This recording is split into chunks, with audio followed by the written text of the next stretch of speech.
Hello, and welcome to the Emerging Consciousness Global Online Festival, a kaleidoscope of voices and perspectives on awakening. Here we're gathering with an eclectic mix of visionary artists, cultural creatives, transformative coaches, wisdom keepers, blended with colorful new voices in order to create a catalyzing space where curious people come for fearless and experiential learning. So thank you for being a part of this transpersonal movement to liberate minds, supercharge consciousness, and activate the farthest reaches of our human potential so that we can co-create a more peaceful and evolved world. My name is Tami Mensh. I'm a transformative life and spiritual business coach, founder of the Kaleidoscope Lounge and Coaching, and creator and host of this event. I serve people on a journey to fullness of expression, joy, authenticity, and deep wisdom. Those brave souls who sense that change is imminent and long to connect with what makes them feel more fully alive and the gifts that they were born to bring into this world. And today, I am so happy to introduce someone who can bring this emerging consciousness and help us tap into it through our relationship with the animal kingdom.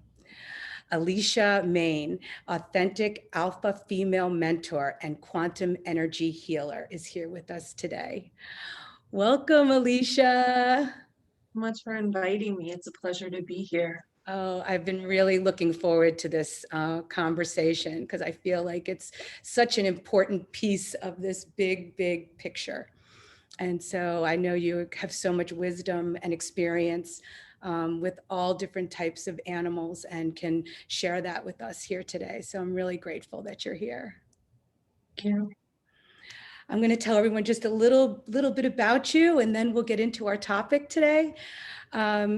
So for over 26 years, Allecia has been successfully translating the truth of animals for thousands of her clients by providing precise, accurate, and often life-saving information about the animal's behavior, health, soul partnership, natural leadership, nutrition, and crossing over issues. She's a unique combination of professional animal communicator and holistic dog trainer. So, wow. Today's topic is awakening the alpha wolf within, what wild and domestic animals have to teach us about being the fully embodied leaders required for today's world. Big stuff, big stuff. Big. It's big. Why don't we start with you just telling us a little bit about your background with animals and how you came to this work? Sure. So ever since I was little, my mom asked me at 5 years old, what do you want to be? And I said a veterinarian because I want to help sick animals heal. Well, I didn't really know that required math and science, and I was horrible in both. So I kind of gave up that dream. Eventually, I decided to go into fitness training. And through my fitness training career, I learned a ton about anatomy and physiology, how to keep our bodies healthy, how to help other people get healthy. And then one of my clients gave me the gift of working with a Chinese energy master and acupuncturist from China. And that kind of launched me into studying Qigong, which is an ancient self-healing martial art. And that brought me to animal communication, which brought me to holistic dog training, and then to distance and quantum energy healing. And during that time, I was given guidance to produce a harness and leash training product, which served about 20,000 humans and their animals so far in learning how to walk on leash easily and properly. And I kind of just developed a system and a method of sort of like the Qigong of dog training. You know, it's the Tao of really being with dogs, but also really being with ourselves. So I've worked with wolves and wild horses and have visited many many different types of species. And I am the first one to say my mind is blown about what they know. And so I'm just here to share their wisdom. And there's so much. I mean, we all, love our animals that live with us in our homes, and they make us feel good. And I was saying to you, I know I need my dog more than he needs me, and there's so much that our connection to the animals that live with us and outside in the world have to teach us. So, why is that studying this animals, both wild and domestic, so vital to our lives and our energy, our existence? Well, I grew up probably like a lot of people. The dog was the dog. Humans are more involved than animals. The animals kind of don't really know what they want or they need. When I was young, I used to ride horses at a ranch that was on right near the property that we stayed at. And the advice that I was given was be careful. A horse is a big, stupid animal. They're going to want to, hurt you. So I was always like in defense or fear of. It was nothing about communion and connection. It was always this deep and repeated narrative. Wild animals will always try to hurt you.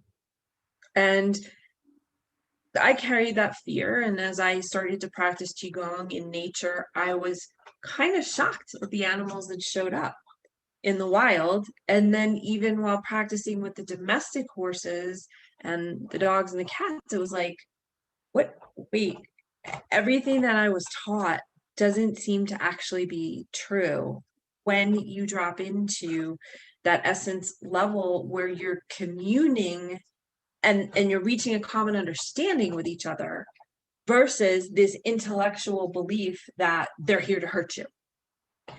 So over time, I grew up in New York and I became a fitness trainer at one of New York City's top clubs. And as I progressed through Qigong, 9/11 happened and I was in the city on my roof and I watched the whole thing. I watched the planes hit and, it was awful. And I just knew it was time to move out to Colorado because I've always dreamed about living in the West.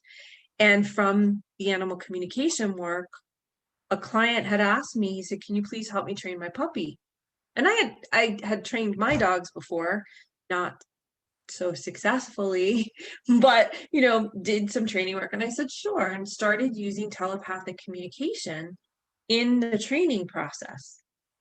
And it just became, like a 20-year journey of really understanding how they actually think, how they actually learn, and more importantly, what they actually know, because they started training me and they started teaching me the codes of conduct and the way they communicate. And it is, I would say, Western modern science has about maybe 10% of it correct, but there's 90% that is humongously missing.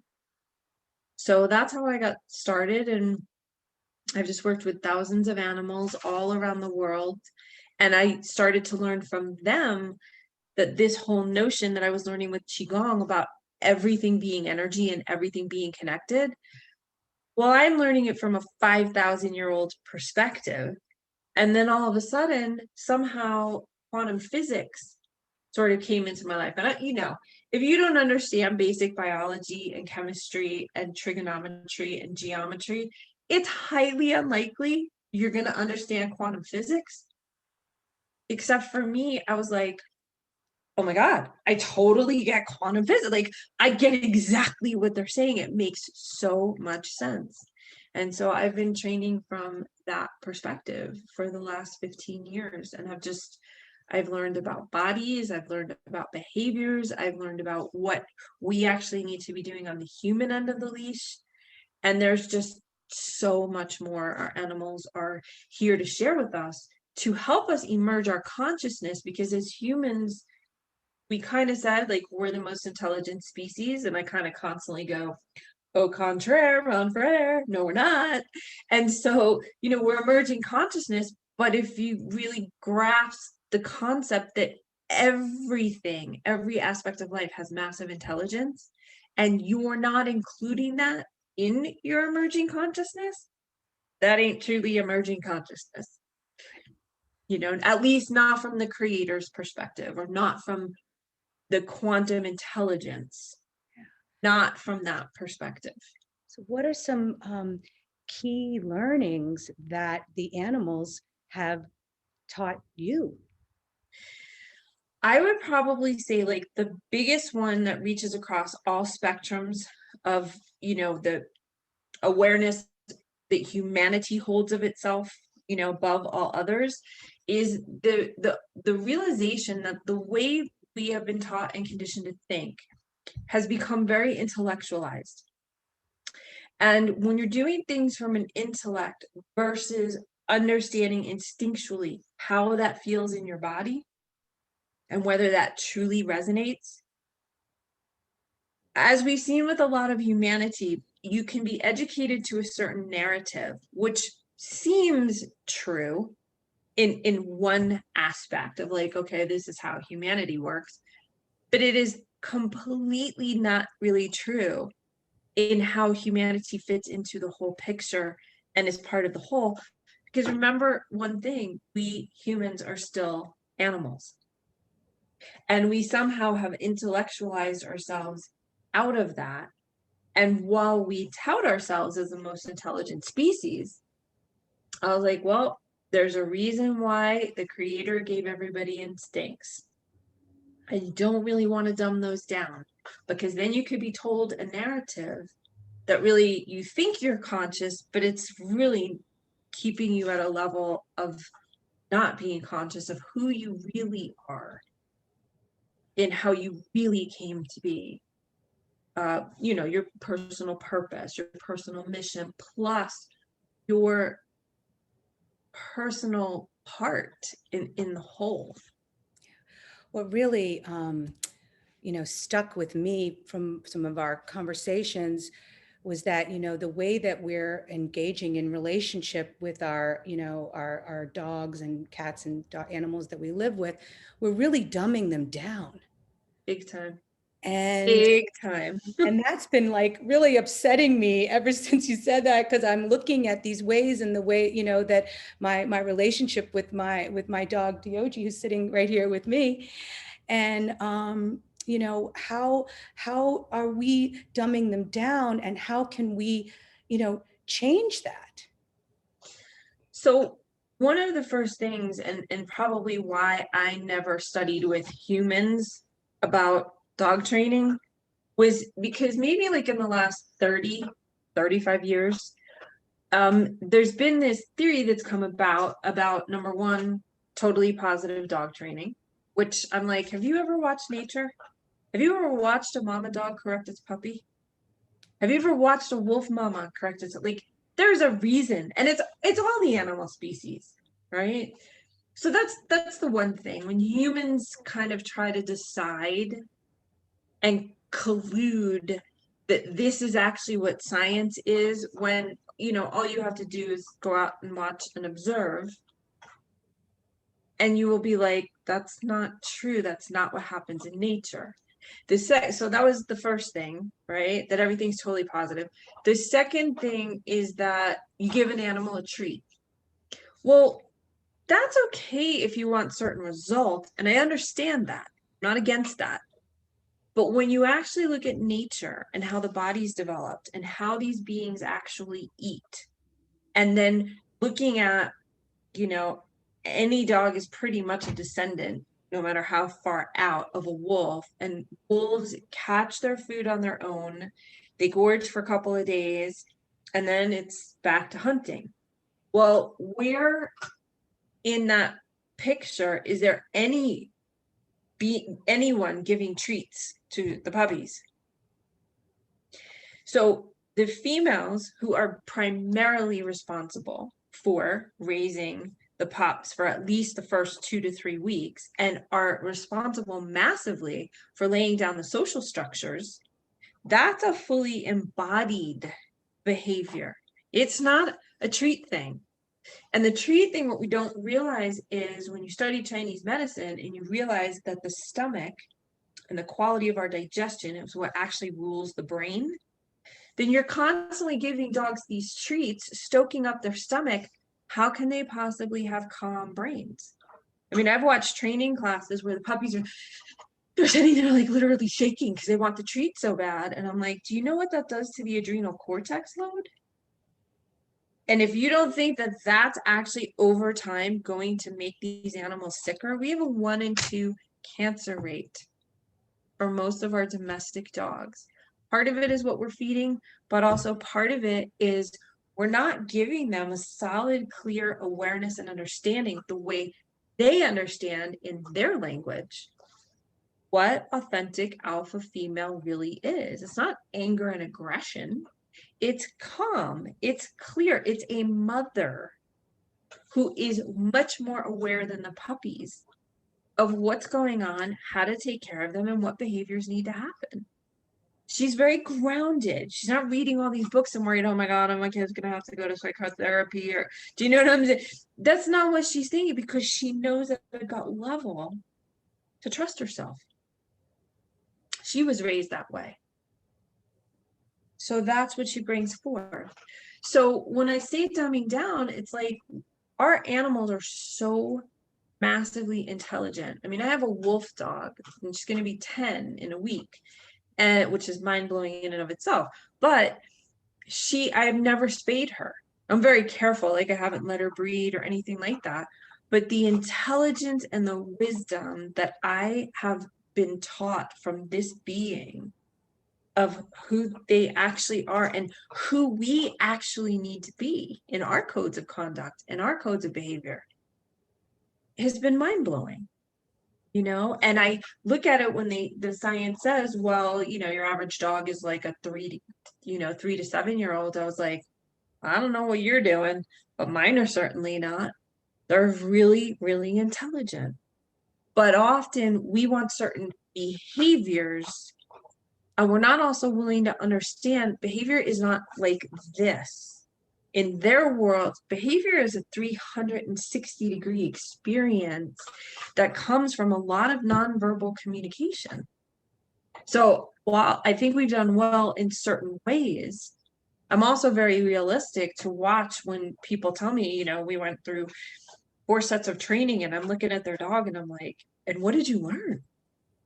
Yeah. And they're like, they used to be so much worse. And I'm just going, oh, wow. And every single time I ask my clients who come to me after they've seen several trainers or they've seen the vet, did anyone ever teach you about leadership on your end of the leash? What you need to know and embody? Well, they told me how to breathe. I said, but did they teach you what that actually looks like? What does that look like? It looks like calm. It looks like clarity. It looks like confidence. It's really interesting. One day I was walking Ayana, my wolf dog, and she said to me, have you researched what alpha brainwaves really mean? And I was like, no, should I? And she said, yeah. Ayana said this to you? Yeah. She said, remember something. This is what you teach every single one of your clients. You teach them about their posture. You show them about their breathing. You help them walk in a way where they feel centered and grounded in their bodies, and that there is a big energy bubble that their dogs are now included in. She said, look up alpha brainwaves. So I look it up and I'm like, oh my God. I'm like, she said, if you correlate what alpha brainwaves really are to the alpha state, what you have is a calm, relaxed, creative leader who is very tuned into their environment and their surroundings, who is capable of leading. And it was like, oh my God, that's like a Michael Jordan or a Serena Williams or a Tiger Woods, right? There's this focus, but there's this awareness of what's going on around you in the field, which makes you the most grounded, centered, trustworthy being, worthy of another being's respect. With our animals, we look at it, and this is part of that dumbing down. We're doing very emotional stuff that we're very unconsciously doing over and over and over. Our animals love us. They don't necessarily respect us. And in the animal world, that is it's unconditional love is inherent. Respect is what comes to a leader who's going to keep everybody safe and bring out the greatness in each being. So is every animal a leader in a sense then? Not in the wild. Okay. Every animal, what the alpha's real job is to bring out the greatness in every being. So she'll clip certain behaviors and say, don't ever do that again. Whoa. Okay. Got it. You know, because when you're out in the wild, you don't have a lot of time. Things are going to go down the way they go down. You're going to need to bring your A game every time you're out. You're out as a pack chasing a buffalo. I was shocked to learn this, but in Yellowstone, they have statistics. Most of the wolves out there will live to 5 and 6 years old because most of them, I don't want to say most, some of them will have broken jaws because they go to get an animal and like they get kicked and that's it. Like they can't eat well. They have broken bone. Right? So mom doesn't have time to play around with. Yes, you grow up and you socialize and all that, but every training is always bringing out the greatness. When I look around at the training world today, I'm kind of in shock. It's like there's a lot of lovely dogs, but brought out their greatness. Most of them are neurotic. Most of them don't really understand the balance of leadership. Like when I work with my dogs, I never really taught them to stay with me. But I'll go to the park, we're training, and then all of a sudden I'm like, oh my God, I got so into training, I forgot where my dogs are. And I'll look, and they're both like laying right behind me, and I'm always like, this is amazing. Right? And it's not because we spent hours and hours and hours with tree training. I'm in a mode where I'm teaching, I'm showing somebody things, I'm helping them with their animal. I'm in that alpha mode. And again, remember, alpha is not angry and aggressive and all of that. Alpha just means clear, you're aware of what's going on, you know how to be creative and address certain situations. And I think these guys just feel, like we're so connected in a field of communion. I wouldn't even think that they would take off. I'm surprised that they're behind me because there's lots of things they can do and it's not fence, but that's their choice because it's how we roll. And I never like yelled at that. There were a couple of times when my female dog did a couple things that I was like, we don't do that. Not how we roll. But she respected it. Do you know what I mean? And it wasn't out of anger. And there's a very big difference too in terms of behaviors between anger and fierce. And the biggest thing that I'm learning from the animals is there are very specific codes of conduct. It's like the law of the jungle. Everybody knows to follow it. As humans, we have all these different strategy and like this type of leadership and that type of leadership and this type of, embodiment and I've got it. And it's like, wow, guys, I think we need to kind of get together and have a little bit more of a universal awareness of what did the creator hand down to us as codes of conduct. Because from my studies with Native American teachings, creator did not speak to the humans first. Creator first spoke to the animals, and it was the animals that conveyed the codes of conduct of how you behave on this planet. So when we are doing all different kinds of things, thinking we're doing the best stuff for our animals, we're teaching them codes of conduct that are erratic. And of course, that's what they're going to learn, right? So that is another part of dumbing them down. I mean, the first part of leadership will really own and know yourself. And if you got old poop sitting in there, better find a way to clean it out. right? Because you got to be fully present. And I don't know that, we're emerging, right? But that's why, as part of this emerging consciousness, the wisdom of the animals has to be taken into account if we're really serious about evolving humanity. We can't leave out an essential part that the creator put in place and then believe we've got it. It's like, no, you don't. And can we be humble enough to recognize that we might not be the most intelligent species on the planet? Right, right. And I know you've done a lot of work with wolves and horses and, all different species. And what are like the main things that, you said you're an animal communicator, and what are they telling you? What are you hearing from them about what's going on now? Or, Yeah. what messages are you receiving? So when I communicate, there are times when it's like the collective, like I might communicate with the collective of the Mustangs. Then there are times when I communicate with individual beings. So every communication is always different because it's just going to be based on, well, what are we doing in that moment and what's coming up. When I sit and talk with the collective of animals, I don't want to say that they have a fear. They have a very large concern that humanity has really lost respect for and understanding and connection with how important they are to our ecosystem, to our very way of life. If the wolves are any indication, in Yellowstone was dying because they had taken all the predators out. Predators. I don't call them predators. I call them the apex leaders because they were given the codes of conduct to be most intelligent of when to move the herds, when to move, when the packs need to move. And what they found in Yellowstone was so fascinating. They didn't expect it, but it was like the Tropic Cascade came back. Beavers came back and started building dams.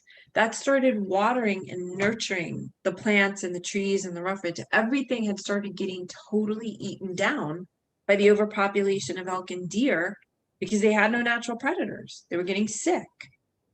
The wolves knew when to move things, and if you think about it too, the animals basically will take only what they need, whereas humanity, and they move, right? So there's always things happening. Like, I didn't know this because I grew up in the Bronx, but I went out to visit a friend who has a buffalo ranch.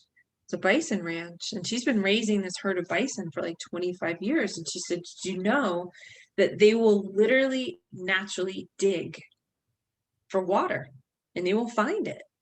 Where the cows, they're going to eat and they're going to keep eating and they're going to kind of keep decimating the same areas unless they get moved. And so just like little things like that, which were fascinating.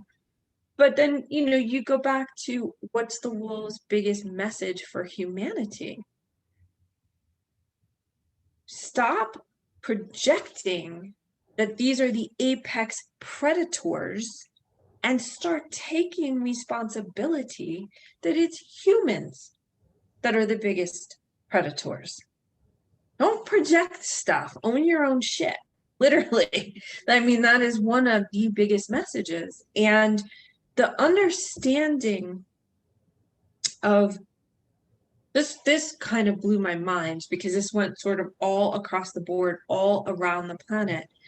There's such a deep, innate, instinctual understanding that is not intellectualized. It just follows a flow of how the energies of this planet flow to keep our ecosystem balanced. Now, we're supposed to be the most intelligent species on the planet, and we're constantly screwing that up. And then we're constantly taking out these animals who have wisdom that's based on hundreds of thousands, if not millions of years of evolution. And as a species, we're not that old.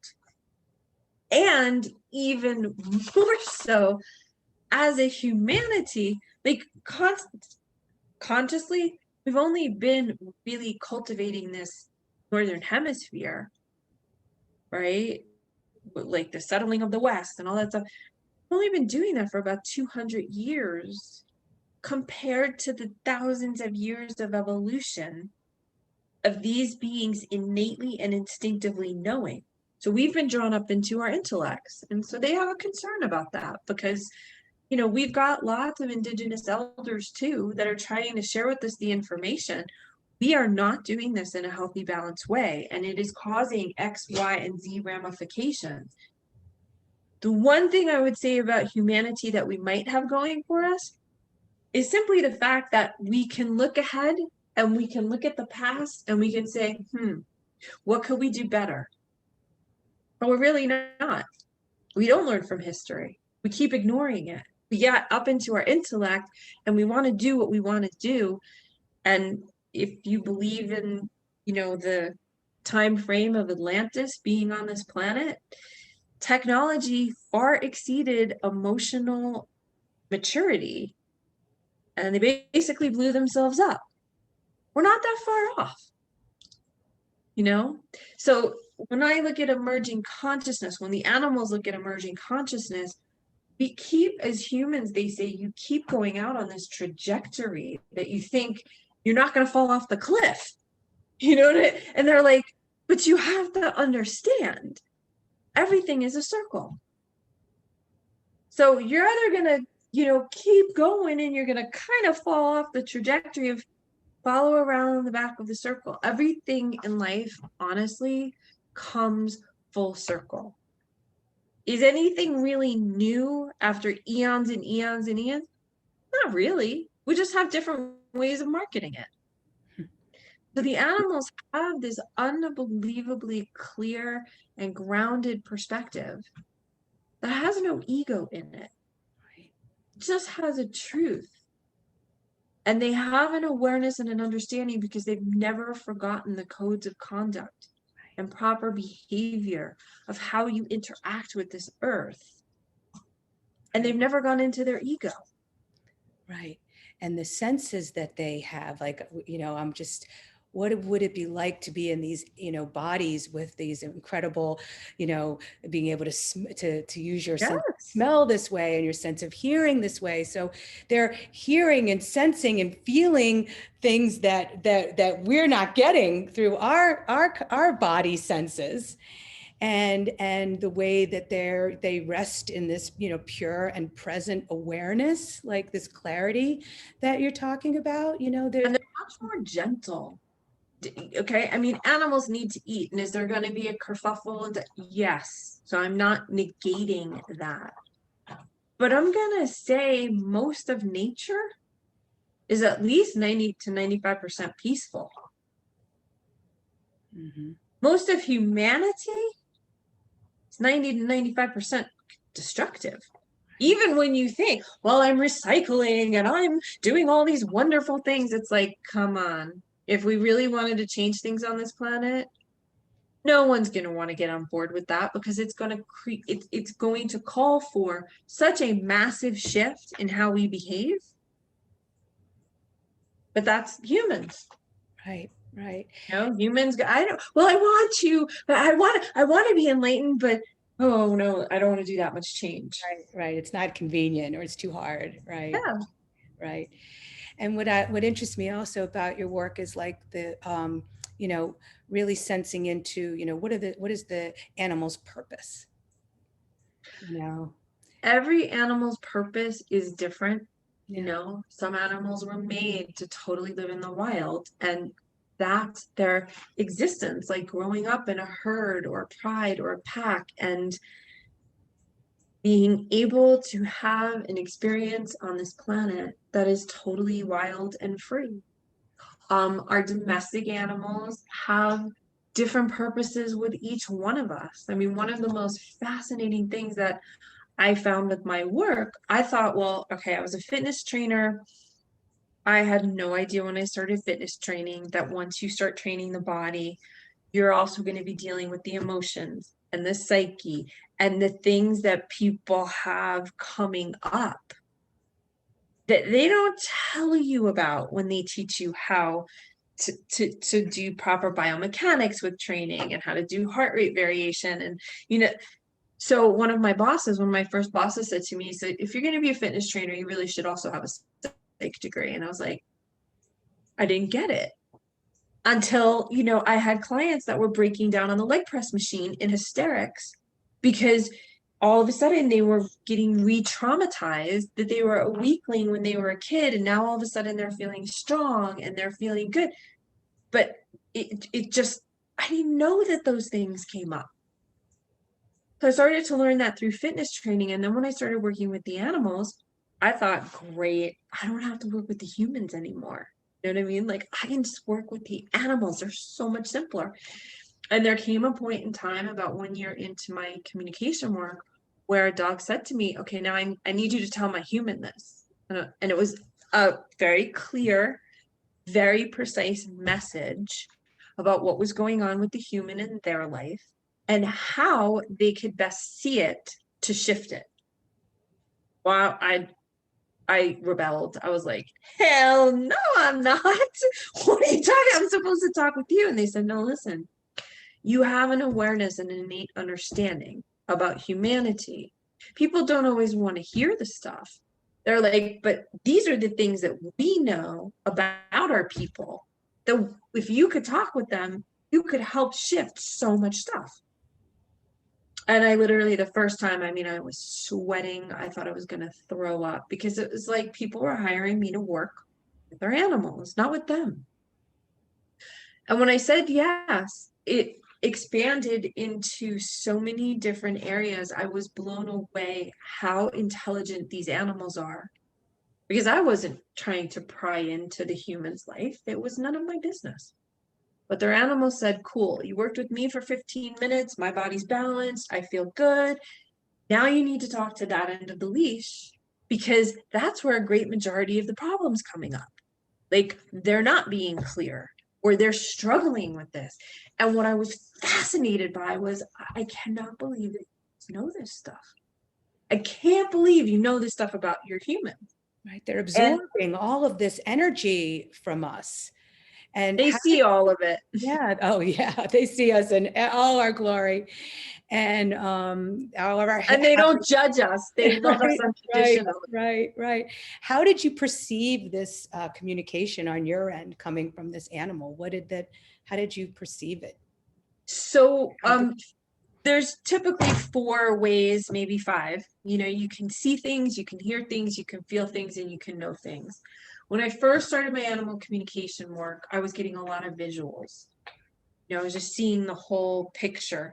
Then I started hearing things and I was like, oh my God, I feel so much. I didn't know. As a child, I had like lots of different aspects of abuse in my life. So even though I was tough and strong, I had a lot of armor on, really covering up how sensitive I really am. And through this path and through this journey, it's helped me tremendously, you know, shift my awareness, shift my own consciousness, like emerge as that sensitive being, because I always thought that sensitive or vulnerable meant weak. I didn't really understand how much strength there actually is in it, you know, to be a presence of truth.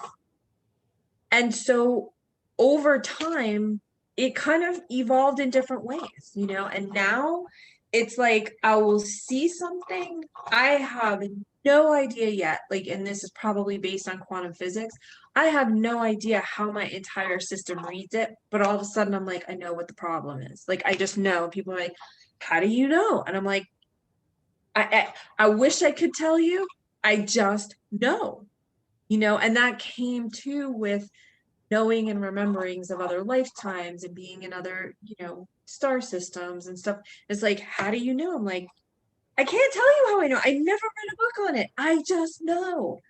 And as I continue to just be willing to trust that, right? Because we live in such a society where it's like, well, you have to prove that you know that. You have to prove what book you read and who you studied with. And it was like, No, you don't, because when you actually study with the quantum energy field, all the information's right there. So that was like a really fascinating thing too. Like, you know, you take Einstein or you take Max Planck or any of these like physicists or quantum guys that put all of these equations, right, on the blackboard. And all of those equations will tell you what's the reality of quantum physics. And I'm like, I'm actually living it. Like, I'm working with animals at thousands of miles away, and we're seeing massive differences in behaviors and health. And it's just funny because, like I said, I'm the one that was like, I can never help really live my dream, right? Because my consciousness at the time was the only way you can help animals is through being a veterinarian. But the emerging consciousness within me was guiding me on a trajectory that was like, yeah, no, that's a very big box limitation. Like, you'll be able to help far more animals, because I think as a lot of us are starting to see, and nothing against Western medicine, but there's a pill and there's a surgery. They don't they don't understand energy imbalances. When I was growing up, there's no way I would have ever studied about traditional Chinese medicine or Qigong. I would have been like, what do I need that? Like, here's the science. But it's been fascinating learning that, but then taking that into the realm of working directly with the animals. I had a horse client. She didn't start out as my client. I went to visit someone who is an equine facilitated coach. I worked with her horses because I wanted their feedback. How am I doing with my leadership? Am I in alignment? Am I not in alignment? Like, where am I and what do I need to work on? And when I left there, I told one of the horses, basically there's a big mountain behind their house. And I said, if I'm ever needed here, bring me back. Well, many months later, I met someone in a completely different space in New Mexico, literally lived a mile above where I was. And they had brought their cat with them that was really sick. And I worked with their cat. And by the next morning, their cat was like 90% better. And she, like, for 4 years, they had not been able to resolve things. They brought the cat with her because they thought, oh my God, she's going to die. Came back to the same place, saw the horse that night, and I was like, something's not right with her eyes. I didn't know what, but I knew something wasn't right. Connected with her mom, and her mom said, oh my God, she went blind. We have no idea what happened. But the vet said it's a done deal. And I asked her, and I said, what do you think? She goes, I'm not blind. She goes, I have so much pressure in the back of my eyes. She's like, you know who to get to help me. And I knew I had to call my equine dentist because he's brilliant. And with everything that was going on, I was like, he has to unwind her mouth and he has to open up some blood flows in her head. She regained her sight completely within 3 sessions. So it goes from the scale of understanding what their awareness is about what humanity is doing and how humanity itself needs to get back into alignment, proper codes of conduct, to listen, if you want to know the truth, ask your animal. That's not going to ask your animal. The dog trainer's not going to ask your animal. They're going to come in with all these assumptions about what they believe it is. Yeah. And I can't tell you how many clients I work with that it's like, yeah, that's not exactly it. Here's what was off, maybe in the body. So to me, I can't fathom a world without animals. And I can't fathom a world where we cut ourselves off from that and we're not listening, because there is so much more that they know to help us reclaim our true selves in this emerging consciousness. Yeah. It's so impactful. Allecia, can you leave us with one way, that we can take with us to communicate or to, to forge this better relationship, or to ask our animals, or to hear what they're trying to tell us on this level that you're experiencing it? I would say 2 things. Number 1, first and foremost, you have to tune into your own body and decide, like, is this something because again, we're taught in a box. So this is something that's very much like, what do you mean you can't talk to animals? You know, kids talk to animals as kids and they know that it's true, and then they get shut down. So the first thing that I would say is really sit with yourself, balance your breath, relax inside of yourself. And the first thing I would say is, do you remember that you know the truth? That would be the first place I would start, because then if you feel it in your body, if you want to take courses with me, I offer courses. There's some really, really good communicators as well that do. But if you truly are ready to remember and reclaim not just your psychicness and your awareness with humans, but like truly know who you are and be humble enough to learn and remember that there really are teachers and we're not the most intelligent species, I would start there. Because the one thing that I learned was this is not an intellectual pursuit. It can be made into an intellectual pursuit, but that's still not allowing you to truly dive into your essence or connect or commune with their essence. And that's the level at which I teach it. To connect with our animal body Yes. inside in order to connect with their animal bodies inside. Yes. And make sure that your animal body is clean, like emotionally, psychologically, spiritually, physically. This is not an ego pursuit. And the ego is a very, very big part of intellect. So this is not necessarily an intellectual understanding. It's more about remembering the essence of the truth of who we really are. And that's where they are here to help us really remember and truly emerge our consciousness, to remember who we really are. Because if we try to do this emerging consciousness thing and we cut out the animal kingdoms and the plant kingdoms and the trees and the rocks and the waters, we really are deluding ourselves into thinking that we are the most intelligent species when we are simply a species that is connected in an energy of communion with all life, with all of these other species. You know, so we have people on both sides calling like racism and this and that. I'm calling like speciesism at this point. It's like, listen, guys, it doesn't have to be so hard. There's a simpler way back. And as a collective, we've got a group of beings that are pretty unconditionally loving and non-judgmental and not ego-based.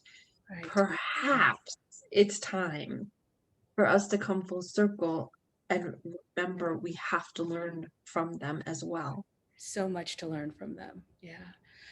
So beautiful and inspiring, you know. Thanks. Thank you for this. Really enjoyed this and would love to continue talking about it. And I'm sure other people want to hear more and learn more. So you want to let everyone know how to, you know, get in touch with you, or perhaps a gift that you have to offer?